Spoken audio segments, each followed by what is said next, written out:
Marco എന്ന film കാണാൻ പോകരുത്. കാരണം ഞങ്ങൾ കാണാത്ത ഫിലിം നിങ്ങൾ എന്തിനാ കാണണേ? നിങ്ങൾ കുട്ടികൾ കാണാത്ത ഫിലിം നിങ്ങൾ കാണണ്ട. ഇന്ന് മാർക്കോയ്ക്ക് ടിക്കറ്റ് എടുക്കാൻ പോയപ്പോ അവര് പറയാ കുട്ടികൾക്ക് 18 വയസ്സ് താഴെയുള്ള കുട്ടികളെ കയറ്റില്ലെന്ന് പോലും. ആധാർ കാർഡൊക്കെ എടുത്തിട്ട് തിയേറ്ററിൽ കയറ്റുള്ളൂ എന്ന്. അപ്പൊ എനിക്ക് എത്ര സങ്കടമായെന്നറിയോ? അപ്പൊ ഞാന് പോയിട്ട് ലാലേട്ടന്റെ മൂവിക്ക് ടിക്കറ്റ് മേടിച്ചിട്ട് വന്നു. ലാലേട്ടന്റെ മൂവിയും കാണാന്ന് വെച്ച് തന്നെയാണ്. പക്ഷെ ക്രിസ്മസിന് മാർക്കോയും ന്യൂ ഇയറിന് ലാലേട്ടന്റെ മൂവിയും കാണാന്ന് വെച്ചതാണ് ഞങ്ങളുടെ പ്ലാൻ. പക്ഷെ അതെല്ലാം എല്ലാ പ്ലാനും നിങ്ങൾക്ക് തകർത്തപ്പോ നിങ്ങൾക്ക് സമാധാനമില്ലേ? എനിക്ക് പറയേണ്ടത് മാർക്കോ എടുത്ത ഡയറക്ടറിനോടാണ്. ഞങ്ങൾ കാരണല്ല ഇത്ര എല്ലാ ഫിലിമും നന്നായിട്ട് റീച്ച് ആവുന്നതും കേറുന്നതും ഒക്കെ ഞങ്ങളാണ്. 3/4% ഫിലിം കയറാനായിട്ട് കാരണം. എന്നിട്ട് നിങ്ങള് ഞങ്ങൾക്ക് കാണാത്ത സിനിമ ഇറക്കുന്നോ? എന്തായാലും ഇത് ടിവിയിൽ വരില്ലേ, ഞങ്ങൾ കാണും. അപ്പൊ ആരും ആധാർ കാർഡൊന്നും ചോദിക്കില്ലല്ലോ.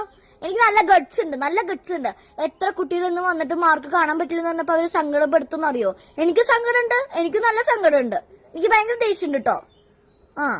പിന്നെ നിങ്ങൾ കമന്റ് ചെയ്യണം, എത്ര പേര് കുട്ടികള് കാണാണ്ട് വന്നു. മാർക്കോ ഫിലിം കാണാണ്ട് 18 വയസ്സ് താഴെയുള്ളവർ കേട്ടില്ലെന്ന് പറഞ്ഞിട്ട് കാണാണ്ട് വന്നവരൊക്കെ ഒന്ന് കമന്റ് ഒന്ന് അടിക്കണേ. നമുക്ക് നോക്കാം എത്ര പേരുണ്ടെന്ന് നോക്കാം.